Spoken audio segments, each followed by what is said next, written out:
Welcome, everybody, to the Practical Proficiency Podcast. I'm so excited to bring to you a special guest today. We're going to be learning from a fellow teacher like you. Diane is my guest teacher today. And she'll be sharing with us some of her experiences as a Spanish teacher. And Diane is an especially special guest to me because she's a teacher that I've been working with in the Practical Proficiency Network. And she's here today to share some of her experiences. And I'm so excited to share all of this with y'all. So without further ado, Diane, thanks for coming. It's such a pleasure to hang out with you in this new recording scenario. This is cool. And for our listeners today, could you share a little bit about what's your background as a Spanish teacher? What's your class setup look like, and a little bit more about your experience? Okay. Hello, everyone. And thank you, Devin, for time together. It is good. I do cherish it because just getting to know you and the amazing resources and all that's available in the Practical Proficiency Network and the support that's there, it has brought a smile to my face again and again, and it has refreshed me as an educator. So I'm really happy to be here. And so who am I? I am a Spanish teacher, and I am completing my Wait, I thought I did the math correct. 23 years of teaching now, which there's a little bit more. Like I taught some preschool for a year. So there's some extra things in there, some extra fun. But I have been at it for a while, and you don't always like realize that until you start to look at all the memories and the pictures, and then you start to see how your face has changed and things like that. But also just looking at all the memories and how many students have been in your room and working with you and putting up with you and having fun with you and all those things. So I currently am finishing 16 years at my current job, although I took a little break in there. So 16 years, I'm at a parochial grade school, a private, high school in Indianapolis, Indiana. Before that, I taught about 7 years in public schools, 7 years, a couple different ones. And it had to do with like my family and moving for jobs. And that's what makes the change oftentimes. And then a little bit of preschool in there because I had a baby, had my son, and changed the jobs a little bit there. So what is my overall like here at Lutheran High School of Indianapolis? We have a full Spanish program of 4 levels. And I am the one Spanish teacher. We are a small school, so one Spanish teacher is enough to teach all those courses. Sometimes we have students who advance a little more, or they come in transferring from another school where they've had preparation like in middle school, right? So they sometimes can reach that AP level, 5th year of Spanish and such. And they usually will do an online class to take care of that at this point. But, it's been it just depends on the student's experience. I should stop there. That's enough for now. But if you have any specific questions, feel free to ask. That is a robust career. You've got a lot of experience in different areas, different schools, and everything. And there's actually a new thing on the horizon too, is that you are transitioning right now, right? Like you're moving into a new role. And what is so cool about your setup, and what I'm really excited to talk to you about, is that you have this unique opportunity where you are actually training your successor teacher and showing Yeah. her the ropes of what your whole school structure looks like, which is so cool. So tell us a little bit more about that too. So I remarried about 8 years ago, married a man who is passionate about mission work. And so with him, I've been blessed to have many experiences in El Salvador. And now he is ready to retire. And he is like, we're doing it. We're going to go move to El Salvador and we're going to live there full time. And I'm like, okay, here we go. Here we go. And I knew that about this man before I married him. So it was not a surprise. It was just the timing, figuring that out. So we are planning our plane tickets are for October 21st. We know when we're going down. And I have been blessed that my school was able we interviewed several candidates already for my position, and that's huge right there, just to find available candidates since, there is somewhat of a shortage of teachers out there. But thank God for so many who are actually working to transition to teach. We have a number of teachers in our building who have gone through that program. And we have hired someone, and she is not currently working. She is transitioning to teach. She is taking her exams. She's doing all that. So she's actually available right now to come and be in my classroom. And she has led a few activities so far, and she's getting to know the systems I'm using. And I was able to introduce her to the PPN. So I know that's a big connection here, why we're talking today. And anyway, so I am very blessed that I am able to work with her and hopefully give her good guidance. Praying for that.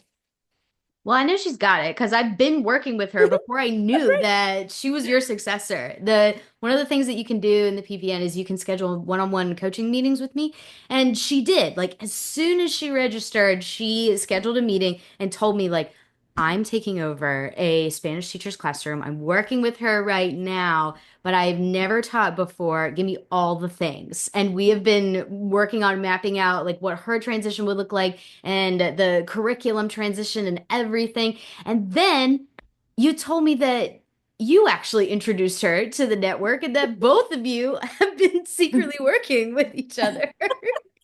I was like, we got to share this. That's so We've got a cool. triangle going on here. Yeah, Yeah. this is definitely a first for me for having a secret connection between two people in a school. But it was awesome when I found out. I was like, this makes so much sense now. That's really Yeah. cool.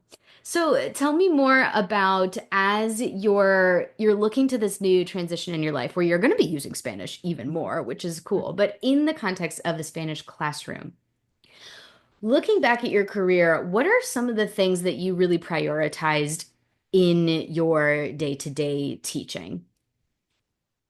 Mm. Prioritized use of the target language, right? Use of the target language. Um, Having consistency in what was going on in the classroom. I was always told routines are important, so I worked to have a routine. Um, Challenging my students, it was important to me that they were challenged. And what does that mean, right?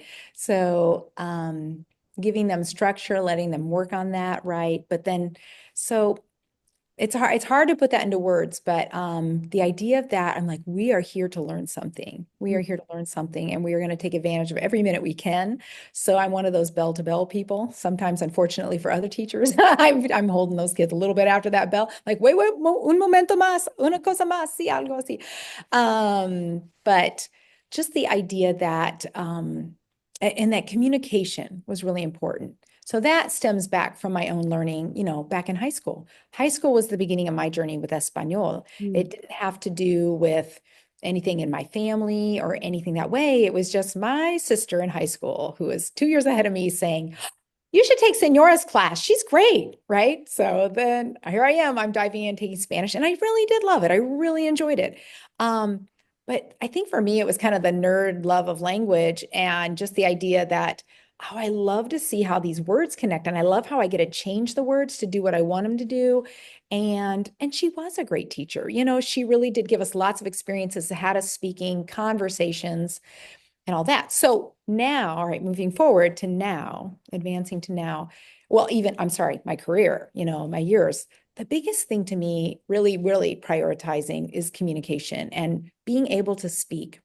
Because my first year of Spanish in high school was conversational. Our teacher had us presenting and just using the language in the classroom. But after that, actually, I transitioned to a different teacher, and he was more about learning the structure, learning vocabulary, and he knew what he was doing and he cared about us. I had no doubt, but it Mm-hmm. was less conversational. It was a lot less communicative.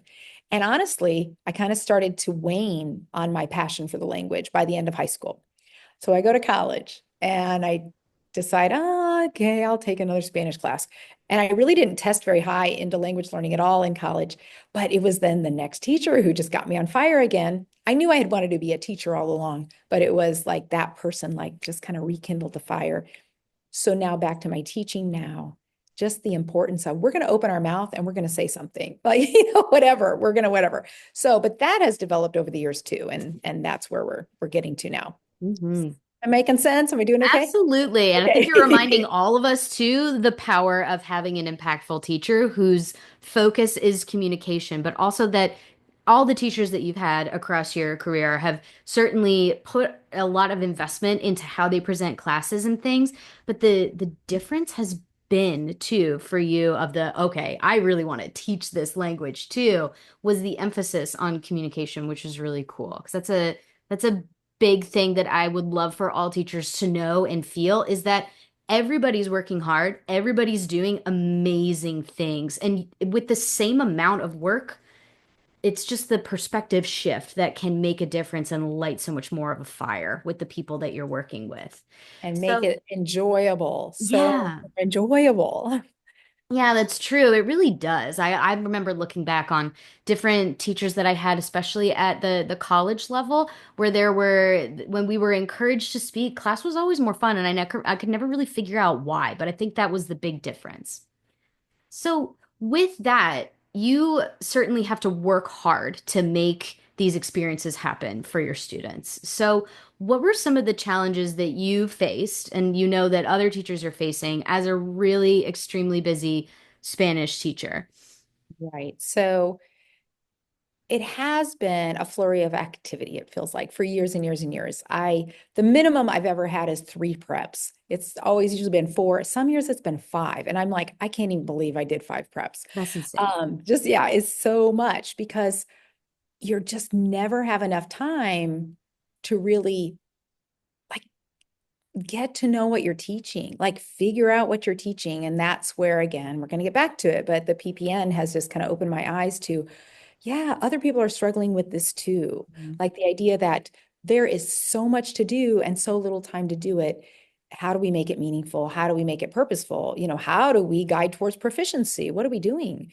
So honestly, so some of the setbacks or some of the things that I struggled with were just, like I did not know how to plan curriculum. Sometimes I wonder to this day if I still know how to plan it, but I know over the years of experience, I have figured things out. Like I have figured out like, oh, I can see how that's connecting to this and this, and now I can transition to that. And oh, I can see now where I was teaching that in Espanol uno, now in Espanol dos, here it comes, it's coming back. And now we're going to advance that. I can see the connections happening and I'm very thankful for that. So, but still, it has always been difficult for me to like long-term plan and, think even about a semester, even about a quarter. What are you going to do with this quarter? So for me, it was always like, I'm jumping in and I'm going to figure it out as I go. And that is can be very tiring. That can be very tiring because then you're always kind of like, oh, I don't know what's coming next. Let's see what's coming next. When you're starting a new series, so to speak, it used to be every, I don't know, 6, 7 years, we had textbook adoption, right? Okay. So now, now we're coming to digital resources now. But before it used to be every 6 or 7 years. So it's like you would teach from the same book and you would get used to it. And then, your whoever it was in charge of telling you it's time to adopt, it's time to adopt. Okay. And then you start reviewing everything and thinking, I don't know if I want to try anything new. I just finally got comfortable with what I was working with. So anyway, so definitely overall curriculum mapping and planning that has always been difficult for me, honestly. But once I get through a few years, then I start to figure it out. So, and maybe that's common for many teachers. I don't know. Um, but because of that, like really using the resources for what they are. I mean, those textbooks always had like 12 chapters in them. And I would be thrilled if I got between 6 or 7 done in a year. And I just thought, I don't know if I'm doing the right thing for my students. I would worry about it. I would. Yeah. And then finally I was like, Diane, you can't do anything more. You're working with them. They're learning something. Just keep at it, and eventually, sometimes you find ways to be more efficient and then you can kind of tie in another concept down the road in now and introduce it more and things like that. But I used to really be concerned about that. But that thankfully with the years and experience, I've realized it's okay. It's okay. You know, even if you fly through all this material with your students, how much are they grasping of that? Yeah. Right? How much are they really understanding it? And how much are they using that? They may have all this stuff floating around in their brain, but are they connecting it? And then they get to the next year and you're reviewing and they're, Mhm. they're no comprendo. And like, no recuerdo, señora. They don't remember what they were doing. And so what was the point of flying through all that material? So Mhm. those were some of the challenges for sure. Yeah, I remember you saying too in I think it was our latest workshop on target language where you mentioned that it's like you never get through the whole materials. And now that you're using VOCES, you still don't get through all of the materials. And I Nope. said that's what everybody does. Like curriculums are so jam-packed that you run into those exact problems that you mentioned, that there's going to be you're just going to end up reviewing all of it anyways, and they're just going to be confused by the constant fast pace and stream of language that they're not going to actually grasp onto anything. And So, then they're disconnecting, right? yeah. They're disconnecting because it's not interesting to them and it's too much. Hmm. Yeah. And I think everybody, well, most people at least that I talk to can relate to the idea of curriculum mapping being very difficult. I always say that curriculum is not something that teachers are really instructed in, except for like I had, a I couple little agree. mentions of it here and there, but it wasn't really intended to be our job. And our job is to instruct and to teach. And curriculum mapping is quite different, actually. Like planning out a full year of instruction, mapping it out, and all of that in many districts for many different subjects is done by a curriculum coordinator, and world language never has one. I have yet to see it. I literally have yet to see it. So we're all You. putting it Thank all together. you for We're all putting it validating all all together. the struggle. Yeah, it really is. So, with this idea in mind of curriculum mapping and knowing that things are just really, really fast paced and not sure if students are, catching on to everything that's going on too. I would love to know what are some of the ways that this network has supported you? Because it must have been doing something for you since you recommended it to your successor, and now she's a part of the program too. So, what is it that you knew was going to help you get to where you wanted to go with your students? So however it happened that, the information about the network came through in my email. I don't even know. Like, I'm like, did I click on something? Nobody ever does. It's I so don't even funny. know how it came there, but it showed up. And I just would stare at it and think, boy, that probably be really helpful to me. And that was over a year ago. And then as the summer was rolling through, and then I picked up on the conference. What is the conference called? What's your conference? Practical and comprehensible. Practical and I'll be back every comprehensible. year. So I just thought, I have got to do this. I have got to do this. I need to see how to make better connections and I just need help, right? Even though all these years of teaching, I'm like, I know it can be better. I know it can be better. So it was really, that's probably was my first big dive into it. And I wasn't able to attend a ton of sessions, but the sessions I did, they immediately just validated all the hard work that we're doing as teachers, but reminded us like we're not supposed to be super people, right? We're, superhuman. We do, and a big thing, one part of the practical proficiency network that you have said is like, you are meant to have a life outside of your job. That's probably one big, like, bell that went off when I heard that. And I went, or the light bulb moment, as we say, right? That I thought, oh, yeah, that would be wonderful. That would be nice, if I could have a life, because I do put in quite a few hours, because I want what we do in class to be good for my students. I want them to be able to connect and understand. Anyway, but so that was one bell that went off, or I'm sorry, one more light bulb moment that went off when I started to connect with the Practical Proficiency Network. But then when I heard, and then we had just different sessions where you would have experts, you would have interviews with experts, or you would talk with Bryce Hedstrom. Is that the right name? Yes, and then I got to listen to a session with him and specifically talking about the personal interviews that he does. It's the simplest thing, but it's the most wonderful thing. And just, I don't want to say flooded with ideas. I want to stop there because I don't want people to think, oh, well, all I need is just another flood of ideas. Because, sometimes we go to teacher conferences and you go to one session, 1 hour, another session, another session, another session. And then guess what? You got this whole, like in the old days, we would say, you got this whole folder, these packets. And what'd you do with them? Well, you're tired. You go home, you set them down, and then you start working on your planning. You're like, I got to get back to that. And do you get back to it? Right? Do you get back to it? Nope, I didn't. It would go in the filing cabinet. Yes, the old filing cabinet. And it wasn't serving a purpose. So anyway, back to just, coming to the conference that kicked off this year, I realized that help is available. Help is available, and there's people out there that are willing to talk with me and work with me and commiserate a little bit, but mostly, stay focused on the good things and where we're going with this. So that is, and then through the year, this current school year, I have attended different sessions with you, and you've refreshed the idea of what is language acquisition, right? We went through all those, just the basic information there and how important that is. I mean, just to have that basis, like, what are we really doing here? No, you're not teaching this. You're not pouring stuff into their head. They know how to talk. They figure out how to talk. It's just, giving them the guidance along the way. So being the facilitator, right? Being the facilitator in the classroom, just again and again, so many good points. I have a master's, understand this. I have a master's degree in the teaching of Spanish specifically. It was the only master's I ever thought was worth something for me. I was like, when I figured out they had this master's program, I'm like, that's for me. It was a very good program. It was very good, but you're teaching in the PPN and that of the experts you bring on board, it's all just continuing to emphasize all the key elements of what language learning is about. And with that, right, it just reminded me, yes, oh yes, this is what I'm doing and there is purpose for this. And you know what, maybe I'm not really contextualizing that as much as I should be, could be, things like that. Like it really, I know I keep saying it, it refreshed me.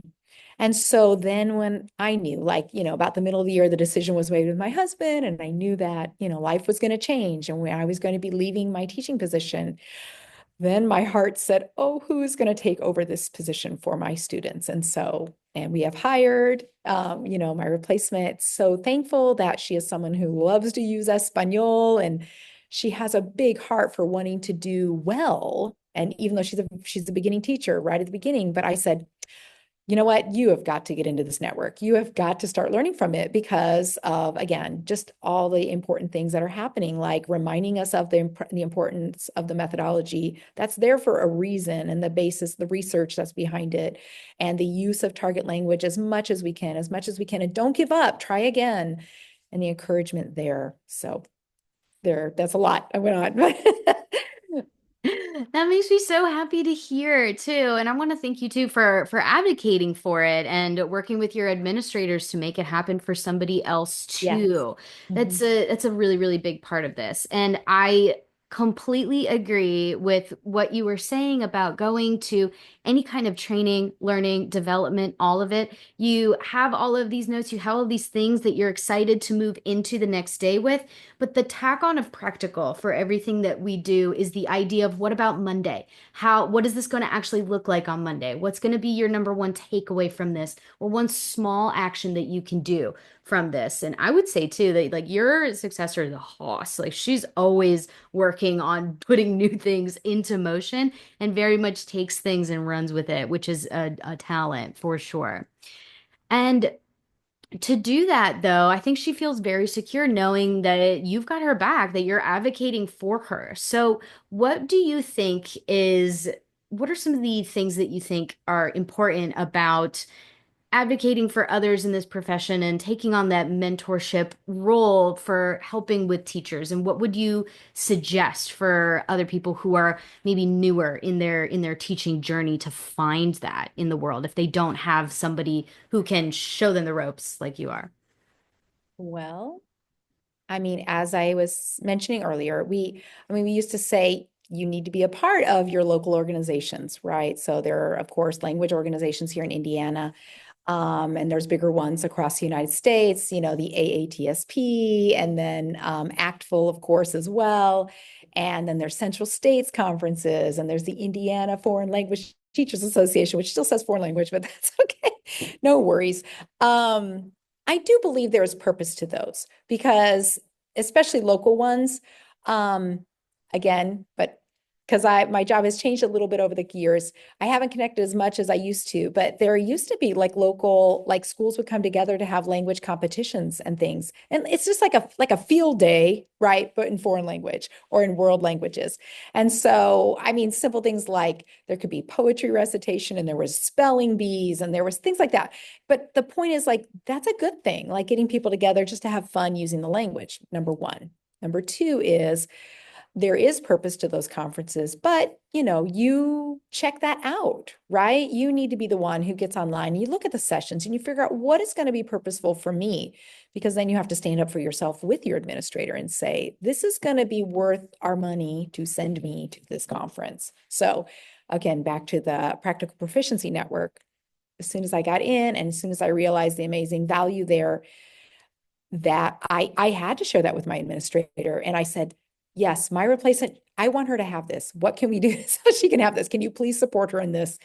Could you give her 1 year of this? Could you give her 1 year? So that would help her, like you said, she's already connected with you to work on her curriculum mapping. Thank you, Jesus. Thank you, Devin. And so and it's very positive, right? She's already feeling supported simply because of, not simply, but because of the good work that's happening there. We said advocating for it. And again, I'm a single teacher. We do have American Sign Language taught at our school, which is amazing and awesome. And the other language is Espanol, right? So these are the two languages. So we are a department, but obviously we're not a department planning together, right? And so if I have needs specifically as a teacher, I have to go out and seek them.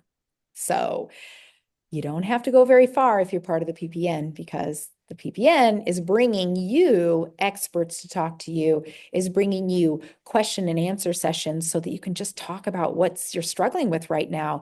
Or again, just sharing like, okay, I'm normal. I'm normal. They're saying the same thing. The other teachers in the session, they're struggling with something too. Oh, there was a great idea somebody shared. And you stop and you ask them and you give us time, Devin, to say, oh yeah, what's that resource? And you share it out with us. And then we talk about it a little bit. Or, hey, if you check in the treasure chest, right?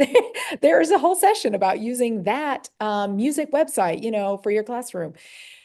So great, a great use of resources, a great sharing of resources, but also encouraging us to just to do our best. And I know I'm kind of coming around in a circle there, but did I answer the question? Did I You get there? did, yes. And Did I I'm get there? glowing just thinking about it. I'm so glad that all those things can be helpful to you. Like that's the whole reason that I do it is I remember being a teacher in several different schools and having different levels of support. And when I did have support and colleagues that I could go to, it was a total game changer for me. But there were many instances where I didn't have that and it affected everything that I did. It was so much harder just to do the day-to-day things for I think that exact thing that you hit the nail on the head with. Am I the only one who feels this way? Like, am I the only one who's also working with Yes. these same things or these same issues? And the answer really is that if you tap into the community for just a second, it's very clearly not. Like, and that can, I for a while thought that the PPN needs to be, here's all the information that you need. But as soon as I started talking to teachers like you, the number one thing they kept coming back to was honestly, it's nice to just have people who understand what I'm going through. It's so nice to meet with other teachers who have the same types of problems as me. So it isn't necessarily always about fixing it either. It's just knowing that, oh, I'm not the only one doing this. This is cool. It's good to know that. And it makes Right. the stress of it a little bit lighter, a little bit easier to understand and move through because that's what we're really working towards is can you enjoy your classroom and your life? And enjoying your classroom is part of that. And you can't enjoy it if you think that, you're the only one who's walking through all of these things that are going on. With that too, you mentioned a lot of the resources that are in the PPN. So I want to ask you too a little bit more about as you've moved through your career, what Mhm. has been the difference for you? How, from your perspective, how important is it for teachers to have access to literally just resources to do what they need to do? And have you had different experiences with access to that? Hmm. Access to resources.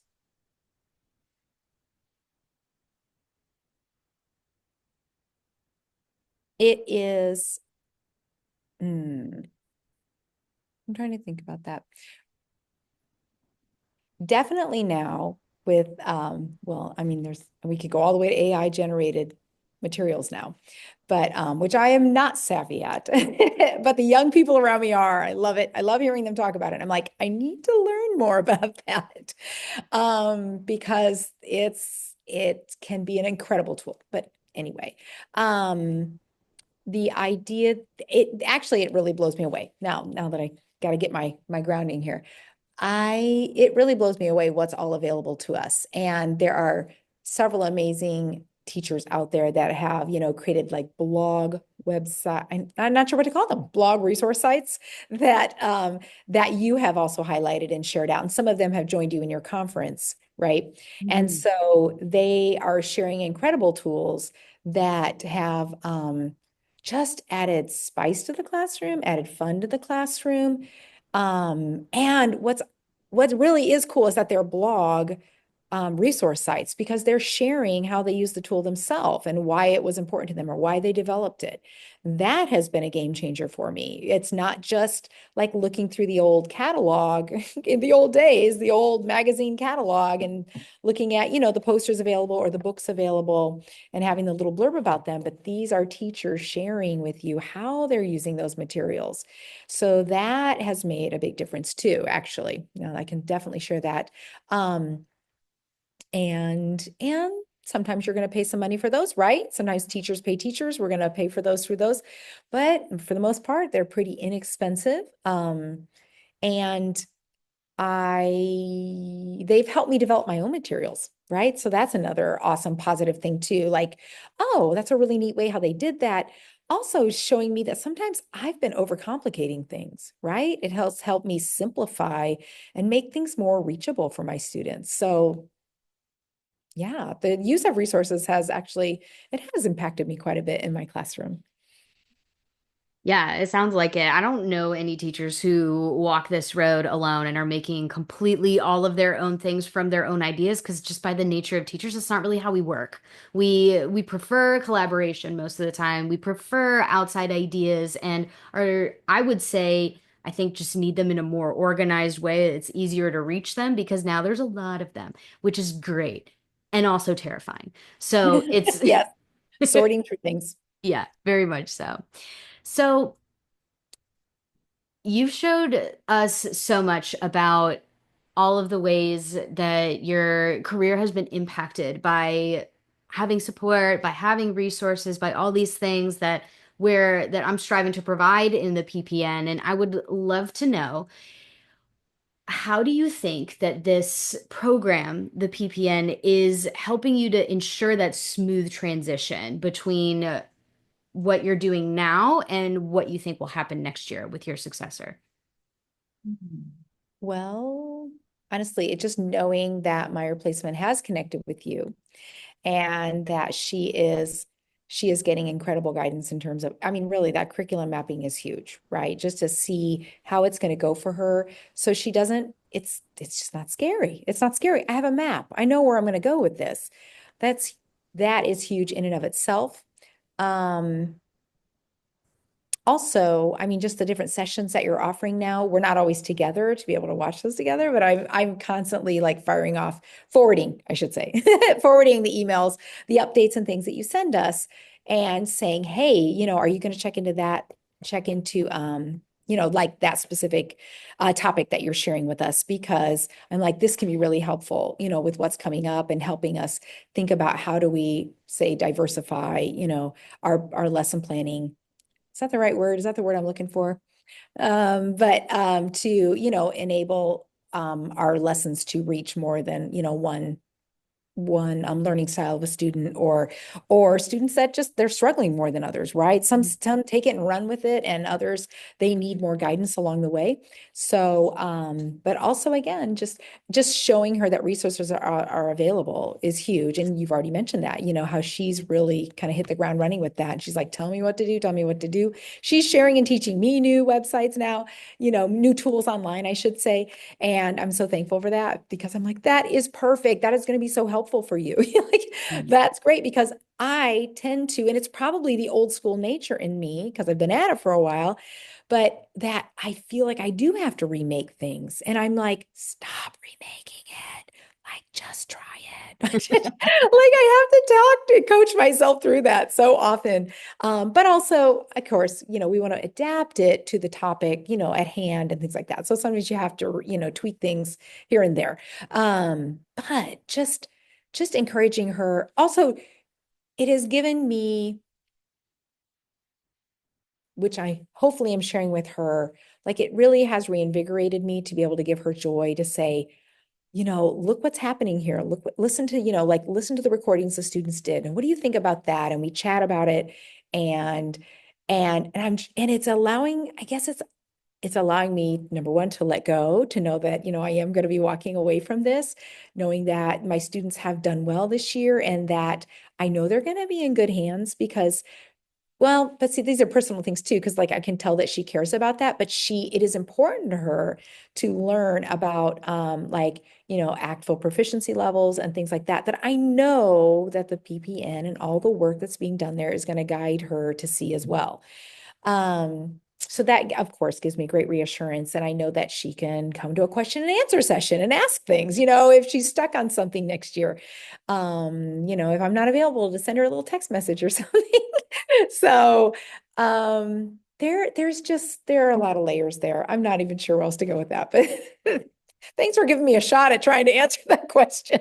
I love it. Well, and I wish that I had an experience like this going into my first classroom because I was Oh, floundering so much in my first year, and having somebody to go to like a successor, woof, or an instructional coach would have made such a huge difference. So it just keeps me putting me back in my frustration very, of what very that well looks like. instructional coach. We all Yeah. need it. We all need it. You know what? Just the other thing, just telling yourself it's okay to get help. It's Yeah. okay. Yeah, you have your degree, you went to college. Okay. Well, that doesn't mean you're perfect and you're an expert. It's okay to ask for help. It's okay to reach out. And I would say too that all of the teachers that are in the PPN and everybody that we work with are quite skilled. There are even some moments from other teachers who come to me thinking that they're like somewhere in the midway of our roadmap to proficiency. And I'm like, you're better at target language than I am. Like you have so much to share with what we're doing here. But what having a coach provides to you is that outsider who can look at it from the top when you're in it. Like you're always in the thick of it. So it's not necessarily actually, I'm blown away all the time when people show up to class and I'm still like, it's amazing that people are here to hear what I have to say. But most of the time, what they're finding from working with a coach is that it's that outside perspective who's able to remind you of these are the ways that you could make that happen faster. Here are the things that you're already actually doing really well. And they walk away from the meeting knowing, like, oh, I'm actually doing these things really well. I don't need to be going home at 6 p.m. and beating myself up about it while I'm trying to eat dinner. That's what a coach really can do, and what having a coach in areas of life for me has done for me as well. So, coaching is my favorite thing that I like to do in the PPN, but I'm curious to know what's your favorite thing about being a part of the network? Or if you'd rather go with this, what's a recent experience you've had that was like, oh, this is great. I love this. I just enjoy all the sessions that we're a part of. I